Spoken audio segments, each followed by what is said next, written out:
بسم اللہ الرحمن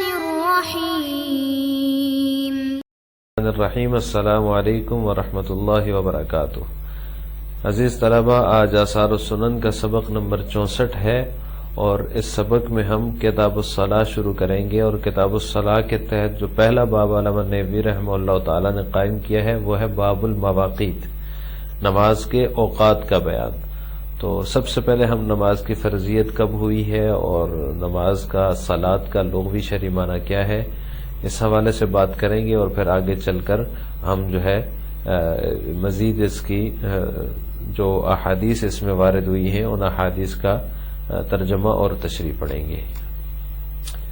تو یہ جو باب ہے باب المواقیت، اس باب کے تحت علامہ نیووی رحمہ اللہ تعالی نے 4 احادیث ذکر کی ہیں۔ آج کے سبق میں ہم صرف صلاۃ کا لغوی شرعی معنی پڑھیں گے اور نماز کی فرضیت کی ابتدا کے بارے میں پڑھیں گے کہ نماز کب فرض ہوئی ہے۔ سب سے پہلے تو یہ بات سمجھ لینی چاہیے کہ اس سے پہلے جو ہے علامہ نیووی رحمہ اللہ نے کتاب الطہارہ کو بیان کیا، اور اب کتاب الصلاۃ کو بیان کر رہے ہیں۔ تو طہارت اور صلاۃ کا آپس میں ربط کیا ہے؟ تو اس سے پہلے جو کتاب الطہارہ ہے وہ صلاۃ کے لیے ایک مقدمے کی حیثیت رکھتی ہے، اور طہارت جو ہے وہ موقوف علیہ ہے،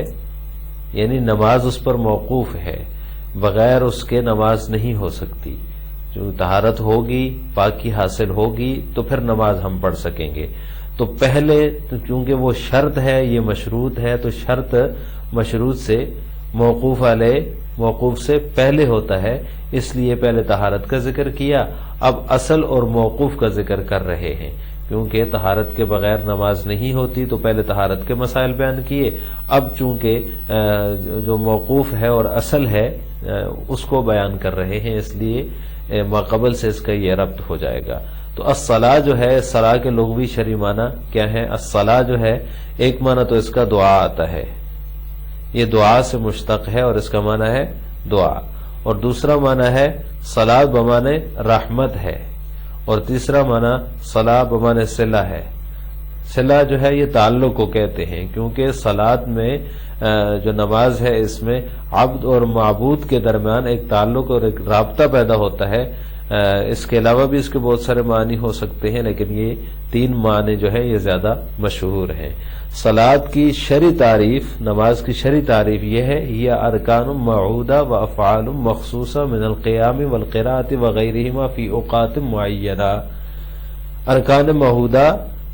اور افعال مخصوصہ، مخصوص قسم کے افعال ہیں، جیسے کہ قیام ہے، رکوع ہے، قراءت ہے، سجدہ ہے، تشہد ہے وغیرہ سے یہ مراد ہے۔ فی اوقات معینہ، مختص کردہ اوقات کے اندر، متعین کردہ اوقات کے اندر ان ارکان کی ادائیگی ہے۔ افعال مخصوصہ کی ادائیگی یا ارکان معہودہ کی ادائیگی، جیسے کہ قیام، قراءت، رکوع، سجدہ، تشہد وغیرہ وغیرہ، مخصوص اور متعین اوقات کے اندر اس کو صلاۃ کہا جاتا ہے۔ تو اب ہم وہ احادیث پڑھ لیتے ہیں جو علامہ نیووی رحمہ اللہ تعالی نے اس باب کے تحت ذکر کی ہیں۔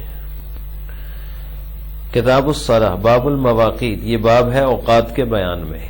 عن ابی موسیٰ رضی اللہ تعالی عنہ عن رسول اللہ صلی اللہ علیہ وسلم انہ اتاہ سائل یسألہ عن مواقیت الصلاۃ فلم يرد علیہ شیئا قال فامر بلالا فاقام الفجر حين انشق الفجر والناس لا يكاد يعرف بعضهم بعضا ثم امره فاقام بالظهر حين زالت الشمس والقائل يقول قد انتصف النهار وهو كان اعلم منهم ثم امره فاقام بالعصر والشمس مرتفعة ثم امره فاقام المغرب حين وقعت الشمس ثم امره فاقام العشاء حين غاب الشفق ثم اخر الفجر من الغد حتى انصرف منها والقائل يقول قد طلعت الشمس او كادت ثم اخر الظهر حتى كان قريبا من وقت العصر بالامس ثم اخر العصر حين انصرف منها والقائل يقول قد مرت الشمس ثم اخر المغرب حتى كان عند سقوط الشفق ثم اخر العشاء حتى كان ثلث الليل الاول ثم اصبح فدعا السائل فقال الوقت بین هذین رواہ مسلم۔ اس حدیث کا ترجمہ یہ ہے کہ حضرت ابو موسیٰ رضی اللہ تعالیٰ عنہ سے روایت ہے، وہ رسول اللہ صلی اللہ علیہ وسلم سے روایت کرتے ہیں کہ انہ اتا سائل یسألہ، کہ ایک مسئلہ پوچھنے والا سائل آپ صلی اللہ علیہ وسلم کے پاس آیا عن مواقیت الصلاۃ، نمازوں کے اوقات کے بارے میں مسئلہ پوچھنے کے لیے، فلم يرد علیہ شیئا، آپ صلی اللہ علیہ وسلم نے اسے کچھ جواب نہ دیا، قال ابو موسیٰ کہتے ہیں فامر بلالا، بلال کو آپ صلی اللہ علیہ وسلم نے حکم دیا، حضرت بلال رضی اللہ تعالیٰ عنہ کو، فاقام الفجر، تو انہوں نے فجر کی تکبیر کہی، حین انشق الفجر، جب کہ لوگ اندھیرے کی وجہ سے، حین انشق الفجر، جبکہ جو ہے جس وقت جو ہے وہ فجر پھوٹ چکی تھی، والناس لا یکاد یعرف بعضهم بعضا، اور لوگ جو ہے اندھیرے کی وجہ سے ایک دوسرے کو لا یکاد یعرف پہچان نہیں سکتے تھے، ثم امرہ، پھر آپ صلی اللہ علیہ وسلم نے ان کو حکم دیا، فاقام بالظہر، تو انہوں نے ظہر کی تکبیر کہی، حین زالت الشمس، جب سورج ڈل گیا، والقائل یقول، کہنے والے نے کہا، قد انتصف النہار، دن آدھا ہو چکا ہے، نصف نہار ہے، وہو کان اعلم منہم، حالانکہ آپ ان سے زیادہ جاننے والے تھے، ثم امرہ، پھر آپ صلی اللہ علیہ وسلم نے ان سے کہا، فاقام بالعصر والشمس مرتفعۃ، تو عصر کی نماز کھڑی کی گئی، والشمس مرتفعۃ، اور سورج جو ہے بلند تھا، ثم امرہ، پھر آپ نے ان کو حکم دیا، دوسرے فاقام المغرب، تو مغرب کی نماز کھڑی کی گئی، حین وقعت الشمس، جب تک کہ سورج غروب ہو چکا تھا، ثم امرہ، پھر آپ نے حکم دیا، فاقام العشاء، تو عشاء کی تکبیر کہی گئی، یعنی عشاء کی نماز کھڑی کی گئی، حین غاب الشفق، جب کہ شفق غائب ہو چکی تھی، ثم اخر الفجر من الغد، اور پھر دوسرے دن فجر کو مؤخر کیا، حتی انصرف منہا، یہاں تک کہ جب نماز سے فارغ ہوئے، والقائل یقول، کہنے والا کہہ رہا تھا، یا کہنے والے نے کہا، قد طلعت الشمس او کادت، سورج طلوع ہو چکا ہے یا طلوع کے قریب ہے، ثم اخر الظہر، پھر ظہر کو مؤخر کیا، حتی کان قریبا من وقت العصر بالامس، ظہر کو مؤخر کیا یہاں تک کہ پہلے دن جو عصر پڑی تھی، بالامس، پہلے دن جو عصر پڑی تھی اس سے بالکل قریب تھا، ثم آخر العصر حتی انصرف منہا، اور پھر عصر کو مؤخر کیا یہاں تک کہ جب اس سے فارغ ہوئے، والقائل یقول، تو کہنے والے نے کہا، یا کہنے والے کہہ رہا تھا، قد احمرت الشمس، سورج جو ہے وہ لال پڑ چکا ہے، سرخ ہو چکا ہے، ثم آخر المغرب، پھر مغرب کو مؤخر کیا، حتی کان عند سقوط الشفق، یہاں تک کہ شفق غروب کے بالکل قریب تھا، ثم اخر العشاء، پھر عشاء کو مؤخر کیا، حتی کان ثلث اللیل الاول، یہاں تک کہ رات کی پہلی تہائی گزر گئی، ثم اصبح، پھر آپ صلی اللہ علیہ وسلم نے صبح کی، فدعا السائل، مسئلہ پوچھنے والے کو بلایا، فقال، فرمایا، الوقت بین ہذین،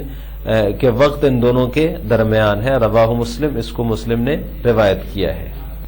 اس باب کی دوسری روایت ہے، وعن عبداللہ ابن عمر رضی اللہ تعالی عنہ ان رسول اللہ صلی اللہ علیہ وسلم قال وقت الظہر اذا زالت الشمس وکان ظل الرجل كطوله ما لم تحضر العصر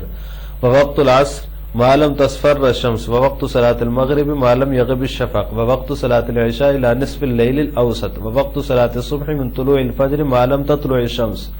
فإذا طلعت الشمس فأمسك عن الصلاة فإنها تطلع بين قرني الشيطان، رواہ مسلم۔ اس کا ترجمہ یہ ہے کہ عبداللہ ابن عمر رضی اللہ تعالیٰ عنہ سے روایت ہے، وہ فرماتے ہیں کہ رسول اللہ صلی اللہ علیہ وسلم نے فرمایا، ظہر کا وقت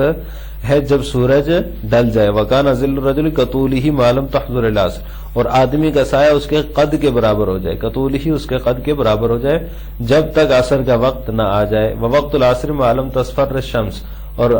عصر کی نماز کا وقت ہے جب تک کہ سورج زرد نہ پڑ جائے، ووقت صلاۃ المغرب ما لم یغب الشفق، اور مغرب کی نماز کا وقت ہے جب تک کہ شفق غائب نہ ہو جائے، وقت صلاۃ العشاء الی نصف اللیل الاوسط، اور عشاء کی نماز کا وقت آدھی رات تک ہے،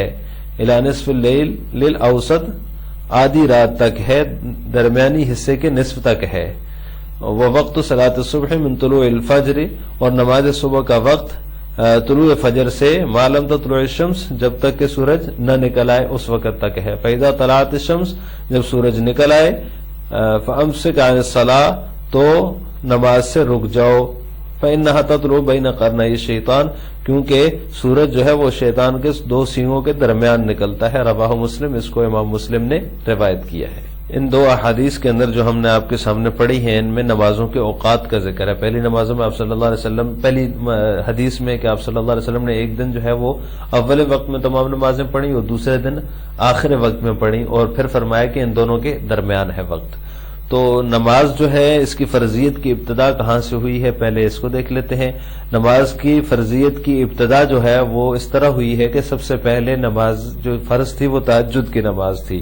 2 سال تک جب اسلام آیا، جب آپ صلی اللہ علیہ وسلم کو نبوت ملی، جب آپ صلی اللہ علیہ وسلم کو رسول بنا کر مبعوث فرمایا گیا، تو پہلے 2 سال تک تہجد کی نماز فرض تھی۔ پھر 2 سال بعد معراج سے، جو واقعہ معراج ہے، مشہور واقعہ ہے، اس سے پہلے ہی جو ہے وہ مکہ میں 2 نمازیں فجر اور عصر کی فرض ہو چکی تھی، جیسا کہ اللہ تعالیٰ قرآن میں فرماتے ہیں وَسَبِّحْ بِحَمْدِ رَبِّكَ بِالْعَشِيِّ وَالْإِبْكَارِ، عشی والابکار، صبح و شام۔ تو یہ 2 نمازیں فجر اور عصر یہ جو ہے مکہ میں فرض ہو چکی تھی۔ پھر آپ صلی اللہ علیہ وسلم اس کے بعد جب سفر معراج پہ تشریف لے گئے، آسمانوں کی سیر کے لیے تشریف لے گئے، تو اس وقت جو ہے وہ اللہ تعالیٰ نے اس امت کو 5 نمازوں کا عطیہ دیا ہے اور 5 نمازوں کا تحفہ دیا ہے۔ آپ صلی اللہ علیہ وسلم سفر معراج سے واپس جب تشریف لائے تو 5 نمازوں کی فرضیت لے کر آئے۔ تو اس طرح جو ہے یہ نمازوں کی فرضیت کی ابتدا ہوئی ہے۔ المواقیت، یہ باب المواقیت جو ہے، المواقیت یہ میقات کی جمع ہے، اس کا معنی اور مطلب ہے وقت متعین، یعنی خاص اور مخصوص وقت ہے جو کہ متعین کیا گیا ہے، مقرر کیا گیا ہے، وہ وقت ہے۔ تو متعین اوقات کے اندر ہی نماز فرض ہوتی ہے، اس لیے میقات مواقیت جو ہے وہ علامہ نبوی رحمہ اللہ تعالی یہ جمع لے کر آئے ہیں۔ آج کے سبق کا خلاصہ یہ ہوا کہ ہم نے آج کے سبق میں کتاب الصلاۃ کے تحت جو باب المواقیت ہے اور اس کے تحت جو احادیث ہیں، 4 احادیث، ان میں سے 2 کا ترجمہ اور تشریح، اور اس طرح الصلاۃ کا لغوی شرعی معنی اور نماز کی فرضیت کی ابتدا کہاں سے ہوئی ہے، پہلے کون سی نماز فرض تھی، پھر کون سی تھی، اور پھر 5 نمازیں کیسے فرض ہوئی ہیں، یہ تفصیل ہم نے آج کے سبق میں پڑھی ہے۔ آپ سے 2 سوال ہیں آخر میں۔ ایک تو یہ کہ سب سے پہلے کتنی نمازیں فرض تھیں، اس کا جواب آپ نے کمنٹ باکس میں دینا ہے۔ دوسرا سوال ہے 5 نمازیں کب فرض ہوئی ہیں، اس کا جواب بھی آپ نے کمنٹ باکس میں دینا ہے۔ السلام علیکم ورحمۃ اللہ وبرکاتہ۔